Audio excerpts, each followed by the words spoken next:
Hi geniuses, welcome to the channel Science Wizard. This channel is all about the science subject of classes 6th, 7th, 8th, 9th and 10th physics and chemistry.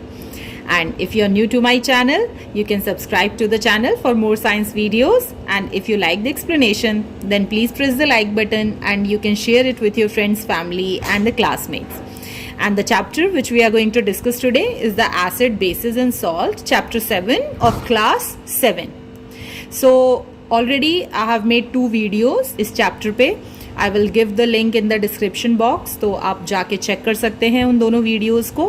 और आज हम ये chapter जिस topic से शुरू कर रहे हैं, that topic is the reaction with basis, और इसके आगे के सारे टॉपिक्स हम इस वीडियो में कवर करेंगे. So let's start the topic. So now there is one activity given. उसमें आपको क्या करना है, आपको सबसे पहले 10 ml सॉल्यूशन बनाना है सोडियम हाइड्रोक्साइड का. ठीक है, सोडियम हाइड्रोक्साइड मतलब सोडियम इज द मेटल, तो जितने भी मेटल के हाइड्रोक्साइड्स होते हैं हम ऑलरेडी डिस्कस कर चुके हैं, वो सब बेस होते हैं. सो बेसिकली जो सॉल्यूशन बनेगा सोडियम हाइड्रोक्साइड का, that is basic in nature. ठीक है, एक टेस्ट ट्यूब में बनाना है और फिर आपको उसमें मिथाइल ऑरेंज ड्रॉप करना है to test whether the solution is acidic और बेसिक. तो जो मिथाइल ऑरेंज है वो बेसिक सॉल्यूशन में येलो हो जाता है.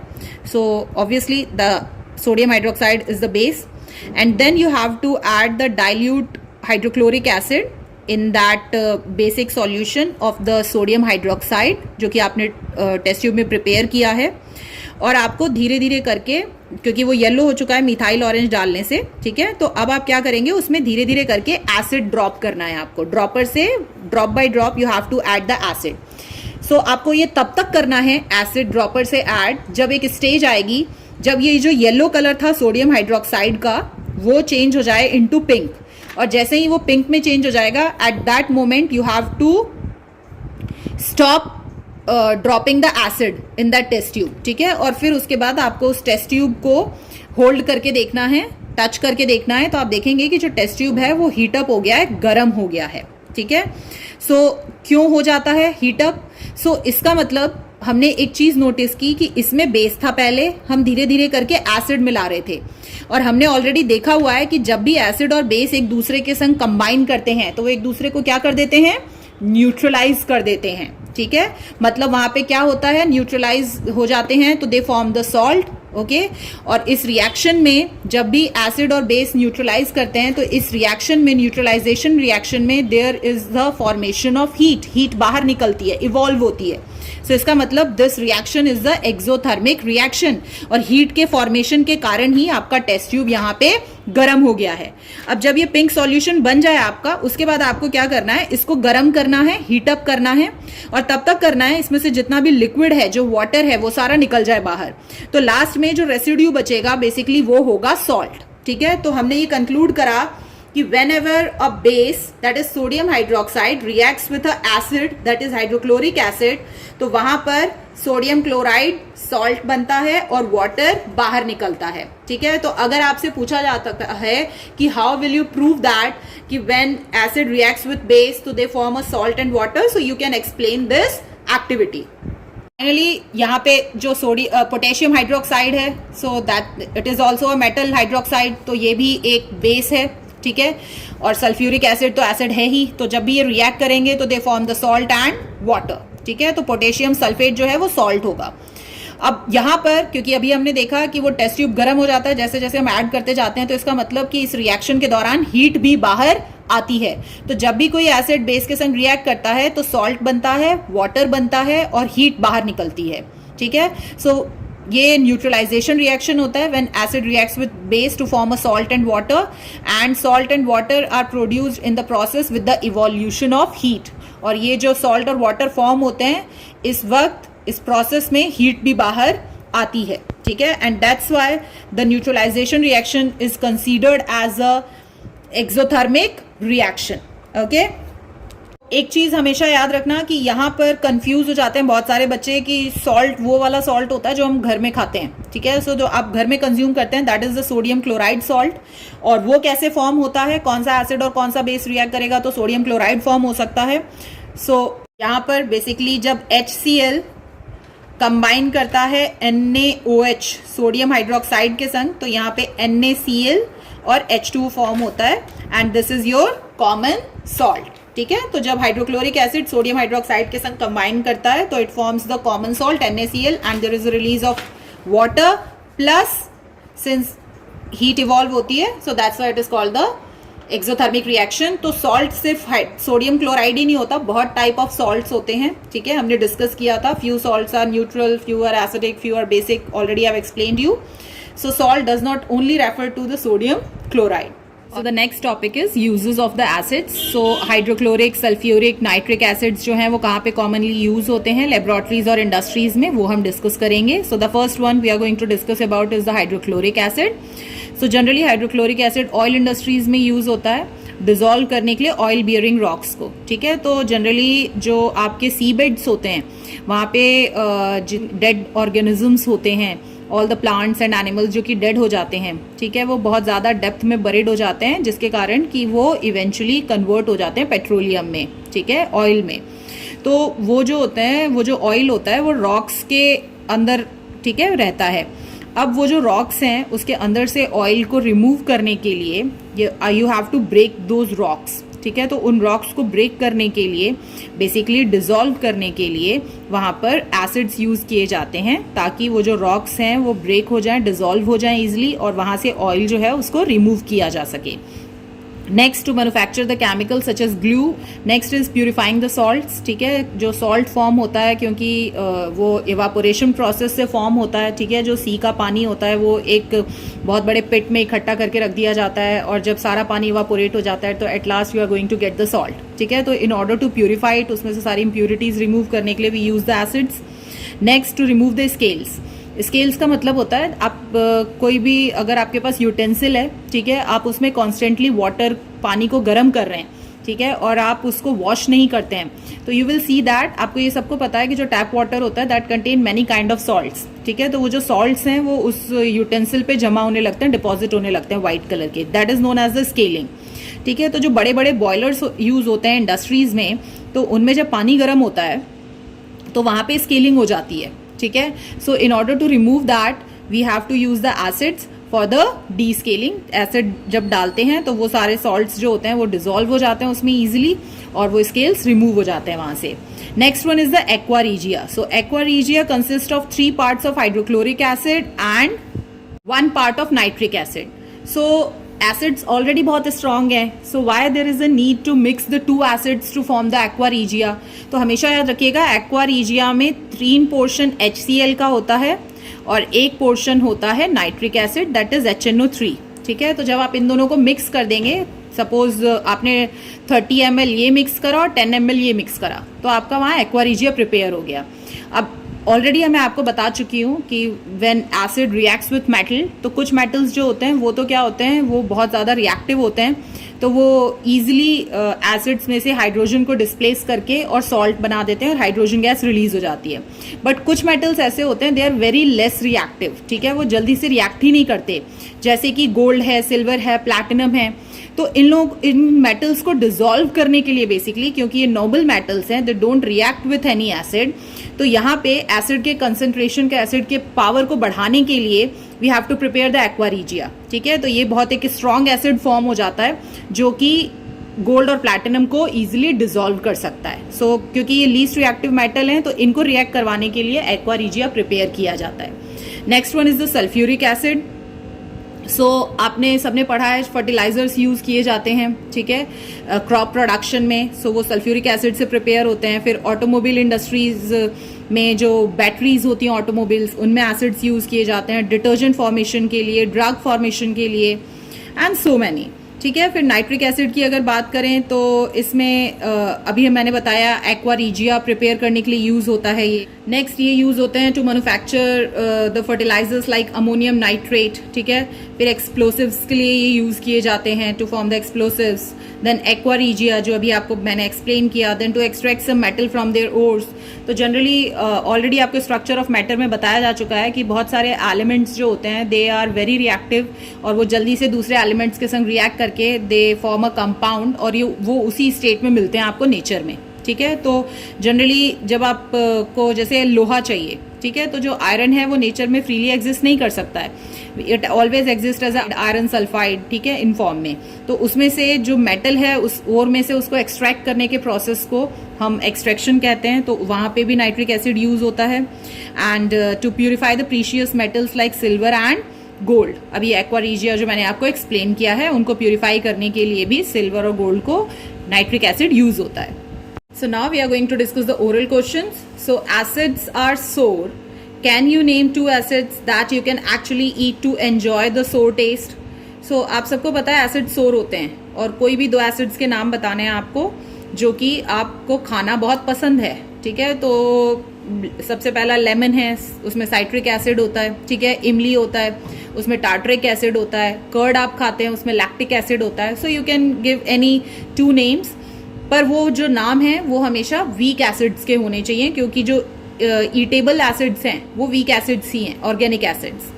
Y are acids not stored in metal container, तो आपको ऑलरेडी बताया जो चुका है, क्योंकि जो मेटल्स हैं, ठीक है, वो इजिली रिएक्ट कर जाते हैं एसिड के संग, and they form the salt and release the hydrogen gas, और इसीलिए वो क्या करते हैं कि जो एसिड्स हैं वो मेटल कंटेनर को कोरोड कर देते हैं, ठीक है, and they form the poisonous salt. So that's why we should not store the acids in the metal container. Name 2 substances that have a different color in acidic and basic solution. So इसमें आप कोई भी 2 indicators के नाम दे सकते हैं, like turmeric का आप एग्जाम्पल दे सकते हैं। टर्मरिक जो होता है वो बेसिक सॉल्यूशन में रेड होता है, एसिडिक में येलो रहता है। आप फिनोप्थिलीन का एग्जाम्पल दे सकते हैं, बेसिक में पिंक हो जाता है पर एसिड में वो कलरलेस रहता है। In which reaction of the acid is their acidic nature cancelled out to produce a neutral substance. So कौन सा रिएक्शन होता है एसिड का जिसमें कि एसिडिक नेचर खत्म हो जाता है उसका और न्यूट्रल सब्सटेंस फॉर्म होता है? तो as the name suggest neutral substance form हो रहा है, so the reaction is the neutralisation reaction. So whenever a neutralization reaction takes place, so acids and base chemically combine together to form a neutral substance, that is the salt. So the reaction is the neutralization reaction. And what is the neutral substance called? That is the salt. And water. Acids are either mineral or organic. What is the difference between the two? So जो acids हैं वो mineral और organic दोनों हो सकते हैं. दोनों में difference क्या है कि जो organic acids होते हैं they are weak acids, ठीक है, they do not cause the severe skin burns, but जो mineral acids होते हैं वो बहुत strong acids होते हैं, they can burn your skin. Second, जो organic acids होते हैं that you will get from plants and animals, और जो mineral acids होते हैं they are derived from the minerals. Now we are going to discuss about the types of bases. So जैसे acids strong और weak होते हैं वैसे ही bases भी strong और weak होते हैं. अब स्ट्रॉन्ग बेस की अगर बात करें तो स्ट्रॉन्ग बेसिस में आपके कुछ एग्जांपल दिए हुए हैं, like sodium hydroxide, potassium hydroxide, they are very corrosive and even they can burn the skin. तो जो स्ट्रॉन्ग बेस होते हैं they almost show the same property as the strong acid, they can also burn your skin. And जैसे acids जो होते हैं they are very corrosive, same with the base also, ठीक है. And the bases like magnesium hydroxide, copper hydroxide and ammonium hydroxide, these are the weak bases. तो आपको इसके examples के नाम याद रखने हैं कि स्ट्रॉन्ग बेस कौन सा और वीक बेस कौन से हैं. नेक्स्ट, अगर बेसिस की प्रॉपर्टीज की बात करें तो ये हम ऑलरेडी डिस्कस कर चुके हैं कि जितने भी बेसिस होते हैं वो मेटल के ऑक्साइड्स, हाइड्रोक्साइड्स, कार्बोनेट, बाइकार्बोनेट्स होते हैं. सेकेंड, जो बेसिस होते हैं they are bitter in taste, कड़वे होते हैं. थर्ड, जो बेसिस होते हैं वो रेड लिटमस पेपर को ब्लू में चेंज कर देते हैं, दे आर सोपी फील. और whenever a base reacts with acid it gives the salt and water. Okay, so ज्यादातर जो कॉमनली यूज्ड बेसिस हैं they are the sodium hydroxide, potassium hydroxide and calcium hydroxide. इन्हीं को ज्यादा use किया जाता है. वाई? आपको ऑलरेडी बताया जा चुका है कि कुछ बेसिस जो होते हैं they are soluble in water and few bases are insoluble in water. So ये जो बेसिस होते हैं ये इजीली डिसॉल्व हो जाते हैं पानी में, और जो पानी में घुल जाते हैं उन बेसिस को हम अल्कलीज कहते हैं, ठीक है. And that's why all the alkalis are bases but all the bases are not alkali. यहाँ पे जो इट्स अ फैक्ट दिया हुआ है ना, this is very very important, ठीक है. ये एक एक्सेप्शन है. एक्सेप्शन मीन्स कि अभी आपको बताया गया जितने भी मेटल ऑक्साइड, हाइड्रोक्साइड्स, कार्बोनेट और बाइकार्बोनेट्स होते हैं वो बेस होते हैं. बट यहाँ पे जो अमोनियम हाइड्रोक्साइड है, ठीक है, NH4OH, तो यहाँ पे जो नाइट्रोजन है और जो हाइड्रोजन है, ठीक है, they both are considered as a non metal. तो ये नॉन मेटल हाइड्रोक्साइड है, ठीक है। तो ये एक ऐसा अकेला नॉन मेटल हाइड्रोक्साइड है जो कि बेसिक है, ठीक है, और पानी में भी घुल सकता है। So that is alkali too. सो याद रखना है आपको, ammonium hydroxide commonly used alkali है and it is the only base which does not have a metal atom in its molecule, ठीक है। वहां पे अमोनियम ग्रुप होता है विच इज NH4+। ओके, सो ये ऑलरेडी आपको डिस्कस किया जा चुका है। रिएक्शन विथ एसिड्स, तो ये बेस हैं, ये एसिड्स हैं, जब भी रिएक्ट करेंगे तो they always form the salt and water. और आपको ये ऑलरेडी बताया जा चुका है कि अगर एक स्ट्रांग है दूसरा वीक है, ठीक है, तो जो स्ट्रांग होगा सॉल्ट उसी की प्रॉपर्टी शो करेगा। सो यहाँ पे जैसे NH4OH है और HCl है, ठीक है, तो व्हेन दे कंबाइन टुगेदर तो they form a salt ammonium chloride and the water is formed. Similarly with iron hydroxide and nitric acid, iron nitrate and water is formed. Aluminium hydroxide and sulfuric acid, aluminium sulfate and water is formed. Next we are going to discuss the uses of the bases, ठीक है। तो ज्यादा commonly used हमारे कौन कौन से base हैं, ठीक है। हमने अभी पढ़ा सोडियम और hydroxide, potassium hydroxide, calcium hydroxide, ये जनरली ज्यादा यूज किए जाते हैं बेसिस, ठीक है। सो सबसे पहला हम डिस्कस करने वाले हैं about the calcium hydroxide.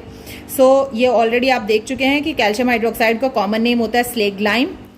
So calcium hydroxide can be used as a substitute for the cements in the low cost constructions. तो जहाँ पे भी लो कॉस्ट कंस्ट्रक्शन हो रही हैं, बिल्डिंग्स बन रही हैं या कोई भी कंस्ट्रक्शन हो रहा है और वहाँ पर अगर सीमेंट यूज नहीं किया जा सकता तो कैल्शियम हाइड्रोक्साइड यूज करते हैं। और वो इतना स्ट्रांग नहीं होता एज अ सीमेंट, बट फिर भी कुछ टाइम के लिए it can goes on.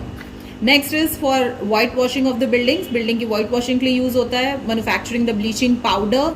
Next is for neutralising the acidity of the soil, ठीक है। जो सॉइल है वो एसिडिक हो जाती है, क्यों? क्योंकि उसमें बहुत ज्यादा केमिकल फर्टिलाइजर्स यूज किए जाते हैं और वो एसिडिक होने के कारण जो प्लांट्स हैं वो अच्छे से प्रॉपरली ग्रो नहीं हो पाते।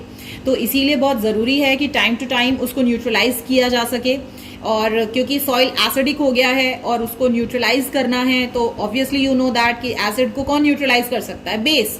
तो आपको क्या करना है, फिर आपके सॉइल में बेस ऐड करना है। तो कौन से बेस यूज किए जाते हैं? Quick lime, calcium oxide and calcium hydroxide. ये दोनों ही मेटल ऑक्साइड और मेटल हाइड्रोक्साइड हैं। So both are the bases और इनको ऐड किया जाता है सॉइल में, जिससे कि जो सॉइल की एसिडिटी है उसको न्यूट्रलाइज किया जा सके और प्लांट को अच्छे से ग्रो किया जा सके। So next is for the treatment of the waste water. So generally जो वेस्ट होते हैं बहुत सारे फैक्ट्रीज के, उसमें एसिड्स होता है और अगर वही वाटर, ठीक है, आपके वाटर बॉडीज में डाल दिया जाए तो वहां पर क्या होगा कि जितने भी जानवर उसमें रह रहे हैं, एक्वेटिक एनिमल्स, फिश और दूसरे एनिमल्स, वो उनको बहुत हार्म होगा। ओके, वो उनकी लाइफ रिड्यूस हो जाएगा, लाइफ स्पैन कम हो जाएगा। सो इसीलिए जो फैक्ट्री वेस्ट है उसको पहले ट्रीट किया जाता है। ट्रीट करने का मतलब कि वो उसकी एसिडिटी को रिड्यूस किया जाता है, उसको न्यूट्रलाइज किया जाता है और उसके लिए we have to use a base. So calcium hydroxide use किया जाता है टू न्यूट्रलाइज इट और उसके बाद ही उसको डिस्पोज ऑफ किया जाता है into the water bodies. Next we are going to discuss about the uses of sodium hydroxide. तो ये मैंने आपको टर्मरिक के यूज में भी बताया था कि वहाँ पे जितने भी आपके सोप्स और डिटर्जेंट्स हैं, ठीक है, वो सबके सब सोडियम हाइड्रोक्साइड से बनते हैं and it's common name is the caustic soda, ठीक है। नेक्स्ट इज द एक्टिविटी 5, ठीक है। तो इसमें बेसिकली आपको क्या करना है कि स्ट्रेंथ ऑफ एन एसिड और अल्कली मेजर कर सकते हैं आप by a scale called the pH scale. अब स्ट्रेंथ ऑफ एन एसिड और बेस मतलब कि आपने पढ़ा हुआ है एसिड्स जो होते हैं they can be strong and weak और same alkalis can also be strong and weak. तो कौन सा एसिड स्ट्रॉन्ग है, कौन सा वीक है, ये हमें कैसे पता चलेगा? अगर हम उसकी स्ट्रेंथ निकाल लें। अब स्ट्रेंथ कैसे पता कर सकते हैं हम? By using the pH scale, ठीक है। अब पीएच स्केल पे यू कैन इजिली नो कि whether the substance is strong और द वीक एसिड और स्ट्रॉन्ग और द वीक बेस। अब जो स्केल होता है वो रेंज करता है फ्रॉम 1 to 14, ठीक है। और इस स्केल में जो प्योर वाटर होता है, प्योर वाटर मीन्स आपका जब पानी पीते हैं तो ना ही तो वो सोर टेस्ट करता है और ना ही बिटर। सो इसका मतलब कि ना ही वो एसिड है और ना ही वो बेस है, वो न्यूट्रल होता है। तो जो प्योर वाटर होता है वो न्यूट्रल होता है और उसका पीएच 7 होता है। Suppose this is the pH scale, ठीक है। तो 1 to 14 में सबसे सेंटर में कौन सा नंबर आएगा? 7, ठीक है। तो ये पीएच होता है ऑफ द प्योर वाटर, क्योंकि जो प्योर वाटर होता है दैट इज न्यूट्रल, ठीक है। तो अगर किसी सब्सटेंस का pH 7 है, इसका मतलब वो सब्सटेंस न्यूट्रल है, ठीक है। और जब आप 7 से कम pH की तरफ आएंगे, when you are moving to 7, 6, 5, 4, 3, 2, 1, ठीक है, तो इधर pH कम हो रहा है, इसका मतलब कि वो सब्सटेंस एसिडिक है। और pH अगर ज्यादा हो रहा है 7 से, तो इसका मतलब कि वो सब्सटेंस बेसिक हो रहा है, ठीक है। अब यहां पर जैसे 7 न्यूट्रल है, तो जो 6 है वो थोड़ा लेस एसिडिक होगा, 5 जो है वो उससे थोड़ा ज्यादा एसिडिक होगा, 4 और ज्यादा एसिडिक होगा, 3 और ज्यादा एसिडिक होगा, 2 और ज्यादा, और 1 अगर pH है तो वो सबसे ज्यादा एसिडिक है, ठीक है। सो जब आप इधर से उधर मूव करते हैं, ठीक है, तो जो सब्सटेंस की एसिडिटी होती है वो इंक्रीज करती है। और सिमिलरली जब आप इधर से इधर मूव करेंगे तो जो सब्सटेंस की बेसिसिटी होती है वो इंक्रीज करती है, ठीक है। तो अगर कोई सब्सटेंस जिसका pH 14 है, तो इसका मतलब कि that is the strong base. यहां पर pH 14 is the strong base, और यहां पर pH 1 मीन्स स्ट्रॉन्ग एसिड। सो सबसे पहली चीज जो आपको याद रखनी है कि जो सोडियम हाइड्रोक्साइड है, ठीक है, वो ज्यादा अमाउंट में कमर्शियली ऑब्टेन कैसे किया जाता है। So it is obtain from the concentrated brine, that is the salt water, ठीक है। सो कंसंट्रेटेड ब्राइन जो होता है, वहां पे उसको सॉल्ट वाटर भी कह सकते हैं आप। तो जो सॉल्ट होता है वो बनता कैसे है, ठीक है, वो तब बनता है ना जब एसिड और बेस एक दूसरे के संग कंबाइन करते हैं, then they form the salt and water. तो अगर एसिड और बेस कंबाइन करके सॉल्ट वाटर बना रहे हैं, तो वहां से आप उसमें से बेस को सेपरेट आउट कर सकते हैं, ठीक है, by the chemical method. And this is how the sodium hydroxide is obtained commercially from the concentrated brine, that is the salt water. Next, वो सोप मैन्युफैक्चरिंग में यूज होता है। अगर इंडस्ट्रीज की बात करें तो बहुत सारे केमिकल्स फॉर्मेशन में यूज होता है, like sodium hypochloride, paper, rayon, textile and medicines. Next जो आपका बेस है, that is the ammonium hydroxide, ये फर्टिलाइजर्स में यूज होता है to make the ammonium nitrate. Next जो आपके नाइलॉन्स होते हैं, प्लास्टिक्स होती हैं, डाइज होती हैं, उनमें यूज किया जाता है इसको। और ये एज अ इंक रिमूवर भी यूज होता है to remove the ink spot from the clothes. Next है तो जो हाइड्रोक्लोरिक एसिड होता है आपके स्टमक में, वो हेल्प करता है into the digestion of food, ठीक है। और अगर बहुत ज्यादा एसिड हो रहा है तो वहां पर इनडाइजेशन हो जाएगा, ठीक है, और आपके स्टमक में पेन होने लगेगा, एसिडिटी फॉर्म होने लगेगी। और इसीलिए जो डॉक्टर्स हैं, जब किसी को एसिडिटी की प्रॉब्लम होती है तो उसको डाइजीन रिकमेंड करते हैं, ठीक है, या फिर बोलते हैं इनो पिला दो। सो क्यों? क्योंकि अगर पेट में बहुत ज्यादा एसिड फॉर्म हो रहा है तो ऑब्वियसली उसको न्यूट्रलाइज करने के लिए यू नीड अ बेस। तो जनरली जो बेस यूज किया जाता है, ठीक है, वो होता है मैग्नीशियम हाइड्रोक्साइड, जो कि एज ए एंटासिड यूज होता है। एंटासिड मतलब अगेंस्ट द एसिड, ठीक है, to neutralize the excessive acidity in the stomach. और इसको बेचा जाता है by the name of milk of magnesia.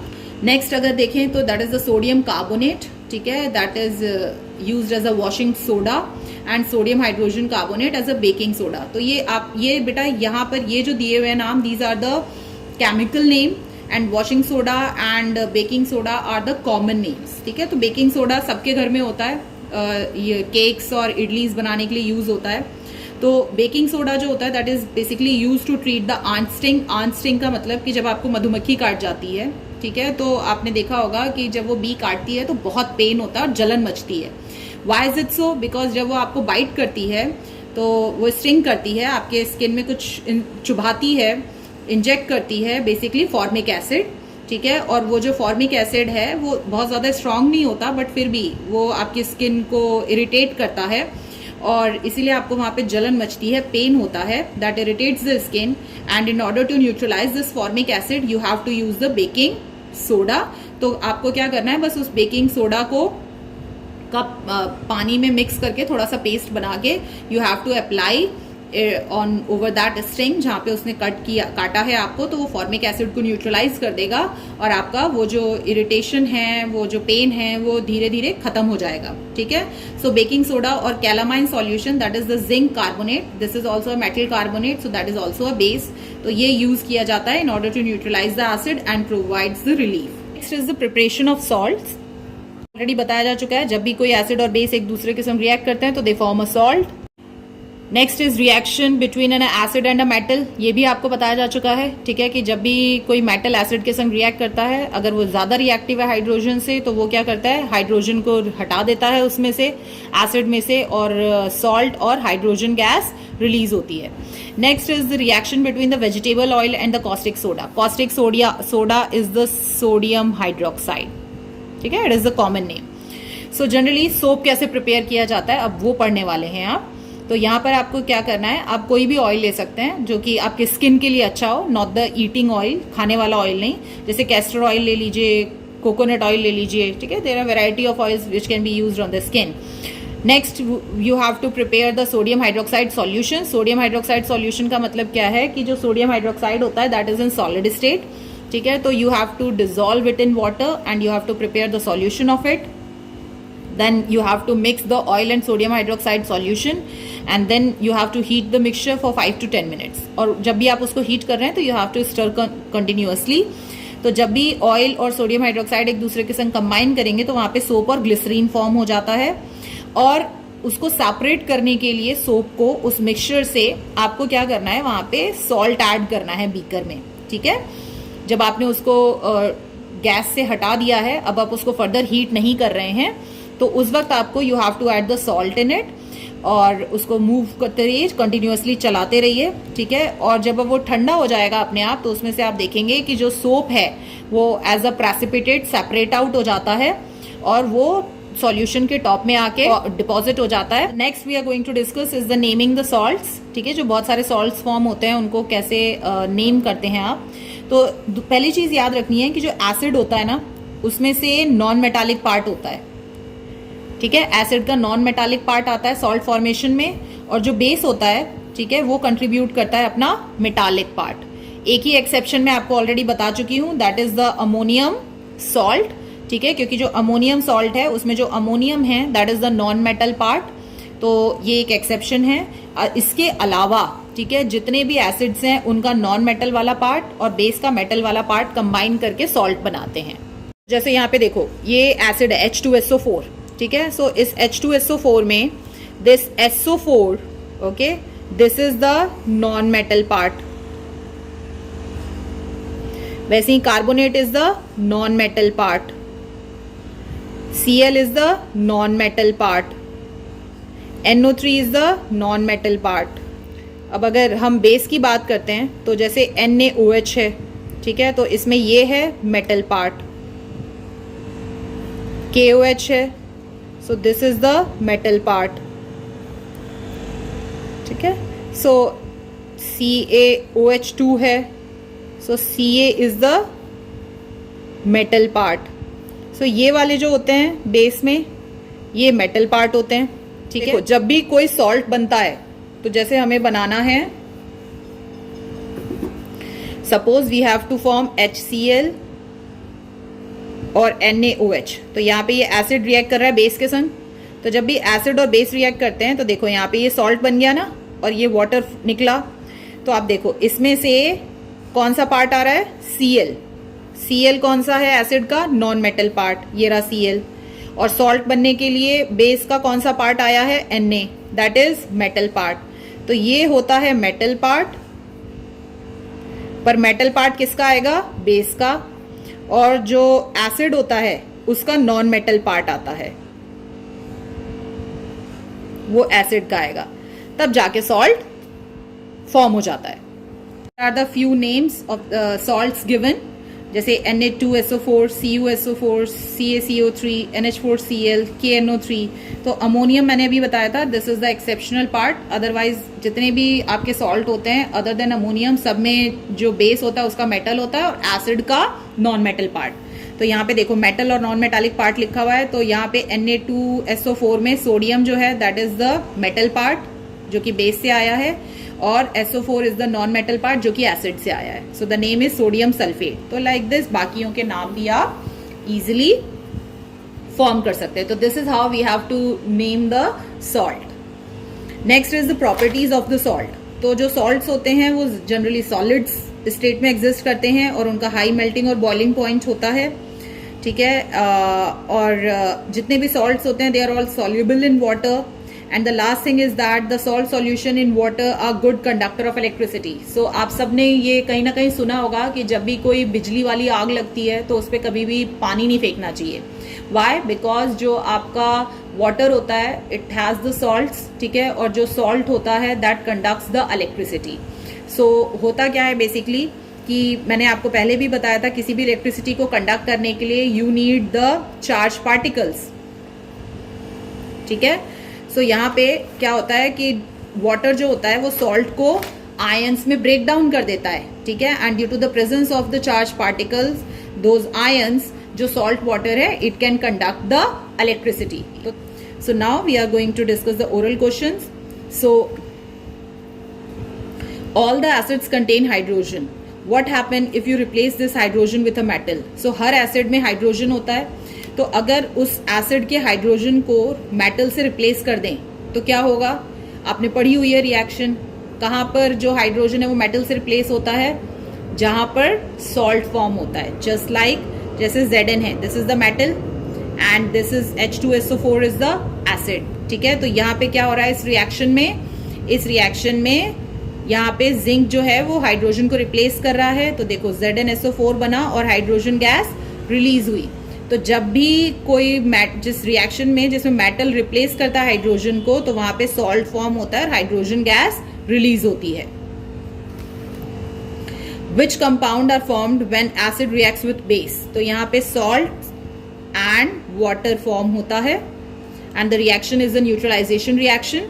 सो कौन से ऐसे एसिड्स हैं जिनसे कि ये सॉल्ट ऑब्टेन किया जाता है? जैसे नाइट्रेट है, ठीक है. तो नाइट्रेट जो होता है वो कौन से एसिड में होता है? नाइट्रिक एसिड में, लाइक HNO3.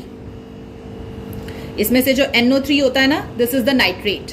अगर कार्बोनेट की बात करें तो कार्बोनेट किस में होता है? That is in the carbonic acid HCO3. तो CO3 आपका कार्बोनिक एसिड से आता है, ठीक है. क्लोराइड्स ये आपके HCl में होते हैं, तो इसमें से Cl आ जाता है. सल्फेट कौन से एसिड में होता है? H2SO4, तो इसमें से सल्फेट आ जाता है, sulphuric acid. So these are the acid जिनसे कि ये जो सॉल्ट का पार्ट है ये ऑब्टेन किया जा सकता है. Next one is the baking soda used in baking bread और केक्स एन एसिड बेस और अ सॉल्ट. तो जो बेकिंग सोडा होता है, ठीक है, उसका जो कॉमन नेम है बेकिंग सोडा है. What is the chemical name? NaHCO3. और जो HCO3 होता है उसको कहते हैं बाइकार्बोनेट्स और Na जो है दैट इज द मेटल. तो जितने भी मेटल बाइकार्बोनेट्स होते हैं they are the base. So that's why जो बेकिंग सोडा है वो बेस है, ठीक है. And what is its chemical name and formula? So chemical formula ये मैंने लिख दिया है NaHCO3 and its chemical name is sodium bicarbonate. So this is it about this chapter.